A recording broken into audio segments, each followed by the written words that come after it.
പ്രിയമുള്ളവരെ നമസ്കാരം. ഇന്ന് നമ്മൾ ഭക്ഷണം പാചകം ചെയ്യുമ്പോൾ ശ്രദ്ധിക്കേണ്ട വളരെ ഗൗരവമേറിയ ഒരു വിഷയത്തെക്കുറിച്ചാണ് ചർച്ച ചെയ്യുന്നത്. ഒരു ഭക്ഷണം പാചകം ചെയ്യുക എന്ന് പറയുന്നത് തന്നെ ആ ഭക്ഷണത്തെ കേടാക്കലാണെന്ന് നാം മനസ്സിലാക്കിയിട്ടുണ്ട്. അതുകൊണ്ട് കേടാകുന്നതിൻ്റെ അളവ് പരമാവധി കുറച്ചുകൊണ്ട് എങ്ങനെ പാചകം ചെയ്യാം, അതിൽ ശ്രദ്ധിക്കേണ്ട വളരെ പ്രധാനപ്പെട്ട കാര്യങ്ങളാണ് ഇന്ന് നമ്മൾ പങ്കുവയ്ക്കുന്നത്. ഞാൻ ഇന്നത് പറയാൻ ചില പ്രത്യേക കാരണങ്ങളുണ്ട്. കഴിഞ്ഞ 2 ദിവസങ്ങളിലായിട്ട് ഞാൻ തൃശ്ശൂരിലുള്ള നേച്ചർ ലൈഫ് ഹോസ്പിറ്റലിലുണ്ടായിരുന്നു. അവിടെ ഉണ്ടായിരുന്ന ഒരു ക്യാൻസർ രോഗിയുടെ അവസ്ഥ എന്നെ വല്ലാതെ ചിന്തിപ്പിച്ചു. ക്യാൻസർ രോഗത്തിൻ്റെ ഏറ്റവും മൂർധന്യത്തിൽ ഒരു മരണത്തിൻ്റെ മുനമ്പിൽ നിൽക്കുന്ന അവസ്ഥയിൽ ആ വ്യക്തി അനുഭവിച്ചിരുന്ന കടുത്ത വേദനയും പ്രയാസങ്ങളും വല്ലാതെ എന്നെ അസ്വസ്ഥതപ്പെടുത്തി. അദ്ദേഹത്തിൻ്റെ പ്രിയ പത്നി അദ്ദേഹത്തിന് വേണ്ടി ഊണും ഉറക്കവും ഒഴിഞ്ഞ് പരിചരിച്ചു കൊണ്ടേയിരിക്കുകയായിരുന്നു. ഒരു നിമിഷം പോലും അദ്ദേഹത്തിന് വേദനയില്ലാത്ത ഒരവസ്ഥ അനുഭവിക്കാൻ സാധിച്ചില്ല. ഉറക്കം എന്ന് പറയുന്നത് ലഭിച്ചിട്ട് എത്രയോ വർഷങ്ങളായി എന്നാണ് അവർ പറയുന്നത്. ആ സ്ത്രീ എന്നോട് പറഞ്ഞു, സാർ, ഞങ്ങൾ പച്ചക്കറികൾ മാത്രമേ കഴിക്കാറുള്ളൂ, മദ്യമോ പുകവലിയോ ഒന്നും ഇദ്ദേഹം ഉപയോഗിക്കാറില്ല, എന്നിട്ടും ഞങ്ങൾക്ക് ഈ അവസ്ഥ വന്നില്ല എന്ന്.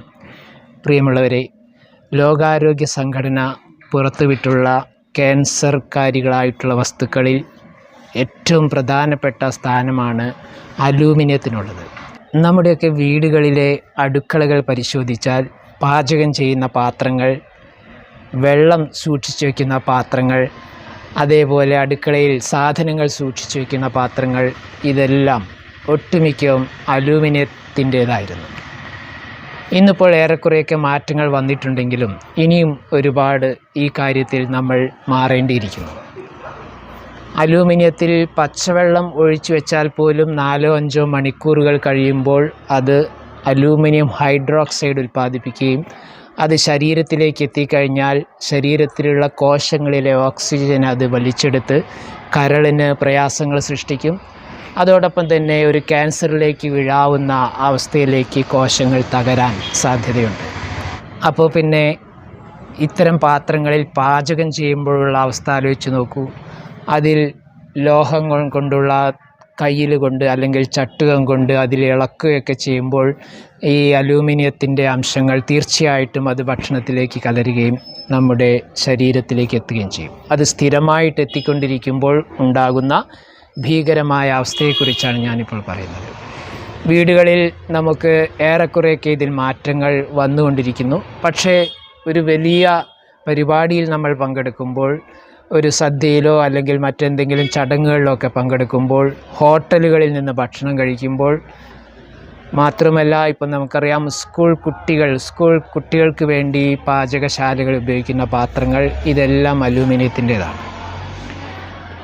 ഇന്ത്യൻ സ്വാതന്ത്ര്യ സമര കാലഘട്ടത്തിൽ ബ്രിട്ടീഷുകാർ ഇന്ത്യക്കാരെ കൊന്നൊടുക്കുന്നതിന് വേണ്ടിയിട്ട് അലൂമിനിയത്തിൻ്റെ കഷ്ണങ്ങളിട്ട് തിളപ്പിച്ച വെള്ളം കുടിക്കാൻ നൽകിയിരുന്നു. തടവുകാർക്ക് കുടിക്കാൻ കൊടുത്തുകൊണ്ട് അവരെ മാരകമായ രോഗങ്ങളിലേക്ക് വീഴ്ത്തുകയും അങ്ങനെ അവരറിയാതെ അവരെ കൊലപ്പെടുത്തുകയും ചെയ്തിരുന്നു എന്ന് ചില ചരിത്രകാരന്മാർ രേഖപ്പെടുത്തിയിട്ടുണ്ട്. അപ്പോൾ അലൂമിനിയത്തിൻ്റെ ദൂഷ്യവശങ്ങൾ അത്രയും ഭീകരമാണ്. അതുകൊണ്ട് എനിക്ക് പറയാനുള്ളത്, നമ്മുടെ അടുക്കളയിൽ അലൂമിനിയത്തിൻ്റെ പാത്രങ്ങൾ പാചകം ചെയ്യുന്നതോ വെള്ളം സൂക്ഷിച്ചു വയ്ക്കുന്നതോ അതല്ല ഭക്ഷ്യവസ്തുക്കൾ സൂക്ഷിച്ചു വയ്ക്കുന്ന പാത്രങ്ങളുണ്ടെങ്കിൽ എത്രയും പെട്ടെന്ന് തന്നെ അത് ഒഴിവാക്കുകയും പകരം പാചകം ചെയ്യാൻ കഴിയുന്നത്ര മൺപാത്രങ്ങൾ ഉപയോഗിക്കുകയും ചെയ്യണമെന്നാണ് എനിക്ക് ഈ അവസരത്തിൽ ഓർമ്മപ്പെടുത്താനുള്ളത്. അലൂമിനിയത്തിന് ഒരുപാട് ഗുണങ്ങളുണ്ടെന്ന് നമുക്കറിയാം. പാത്രങ്ങളായിട്ട് ഉപയോഗിക്കുമ്പോൾ വിലക്കുറവുണ്ട്, കൂടുതൽ കാലം അത് നിലനിൽക്കും, അതോടൊപ്പം തന്നെ ഭാരക്കുറവാണ്, നമുക്ക് ഉപയോഗിക്കാനുള്ള സൗകര്യം കൂടുതലുണ്ട്. പക്ഷേ അവിടെ വലിയൊരു അപകടം പതിയിരിക്കുന്നു കൂടി നമ്മൾ തിരിച്ചറിയണം. സ്റ്റീൽ പാത്രങ്ങൾ ഉപയോഗിക്കാം, പക്ഷേ അവിടെ ഉപ്പ്, മുളക്, അതേപോലെ തന്നെ പുളി, ഇത്തരം വസ്തുക്കളൊക്കെ ചേർന്നുള്ള പാചകത്തിൽ സ്റ്റീൽ പാത്രങ്ങൾ ഉപയോഗിക്കാതിരിക്കുന്നതാണ് നല്ലത്. അതായത് കറികൾ വയ്ക്കാൻ, അതല്ലെങ്കിൽ മറ്റു വിഭവങ്ങൾ തയ്യാറാക്കാനൊക്കെ മൺപാത്രങ്ങൾ തന്നെ ഉപയോഗിക്കാം. സ്റ്റീൽ പാത്രങ്ങൾ അവിടെയും നമുക്ക് മാറ്റിവെക്കേണ്ടതുണ്ട്. ചോറുണ്ടാക്കാനോ അല്ലെങ്കിൽ പലഹാരങ്ങളായിട്ടുള്ള ഇഡ്ഡലി, പുട്ട് അങ്ങനെയൊക്കെ ഉള്ളത് ഉണ്ടാക്കാൻ വേണമെങ്കിൽ, ഒരു നിവൃത്തിയില്ലെങ്കിൽ സ്റ്റീൽ പാത്രങ്ങൾ ഉപയോഗിക്കാം. ഏറ്റവും ഫസ്റ്റ് ചോയ്സ്, ഏറ്റവും ഒന്നാമത്തെ പരിഗണന നമ്മൾ മൺപാത്രങ്ങൾക്ക് തന്നെ കൊടുക്കണം. പിന്നെ കൽച്ചട്ടികളാകാം. നമുക്കറിയാം, നമ്മുടെ പഴയ വീടുകളിൽ, പഴയ കാലത്തെ വീടുകളിൽ പരിശോധിച്ച് നോക്കിയാൽ നമ്മുടെയൊക്കെ അമ്മൂമ്മമാർ അടുക്കളയിൽ ഉപയോഗിച്ചിരുന്ന പാത്രങ്ങളെക്കുറിച്ച്. അപ്പോൾ അടുക്കളയാണ് ആശുപത്രി എന്നത് വളരെ പ്രധാനപ്പെട്ട ഒരു സന്ദേശമാണ്. അലൂമിനിയ പാത്രങ്ങൾ പോലെ തന്നെ നമ്മൾ മാറ്റിവെക്കേണ്ട ചില ഇനങ്ങളാണ് നോൺ സ്റ്റിക്ക് പാത്രങ്ങൾ, അതേപോലെ തന്നെ ഇൻഡാലിയം. അപ്പോൾ ഇത്തരത്തിലുള്ള വസ്തുക്കൾ, ലോഹം കൊണ്ടുണ്ടാക്കിയിട്ടുള്ള സാധനങ്ങൾ പാചകത്തിൽ നിന്നും പരമാവധി നമ്മൾ ഒഴിച്ചു നിർത്തുകയും അവിടെയൊക്കെ മൺപാത്രങ്ങൾക്ക് സ്ഥാനം കൊടുക്കുകയും ചെയ്യണമെന്ന് വീണ്ടും വീണ്ടും ആവർത്തിക്കാൻ ഞാൻ ഈ അവസരം ഉപയോഗപ്പെടുത്തുകയാണ്. മൺപാത്രങ്ങളുടെ പ്രത്യേകത നമുക്കറിയാം. മണ്ണ് അല്ലെങ്കിൽ ഭൂമിയുടെ ഒരു സാന്നിധ്യം നമ്മുടെ ശരീരത്തിന് ലഭിക്കും. നമ്മുടെ ശരീരവും ഉണ്ടാക്കുന്നതിൽ മണ്ണിന് വളരെയധികം പ്രാധാന്യമുണ്ട്. മാത്രവുമല്ല, മൺപാത്രങ്ങളിൽ പാചകം ചെയ്യുമ്പോൾ നമുക്കൊരു പ്രത്യേക രുചി അനുഭവിക്കാനും സാധിക്കും. കൂടാതെ ഇന്ധനം ലാഭിക്കാനും മൺപാത്രങ്ങളുടെ ഉപയോഗത്തിലൂടെ സാധിക്കും. പ്രിയമുള്ളവരെ, അതുകൊണ്ട് സ്ഥിരമായി അലൂമിനിയ പാത്രങ്ങളിൽ പാചകം ചെയ്ത ഭക്ഷണം കഴിക്കുമ്പോൾ ഗുരുതരമായ ആരോഗ്യ തകരാറിലേക്ക് നമ്മുടെ ശരീരം വീഴും. മാനസികമായിട്ടുമുള്ള അസ്വസ്ഥതകൾക്ക് അലൂമിനിയ പാത്രങ്ങളുടെ നിരന്തര ഉപയോഗം കാരണമാകുന്നുണ്ട്.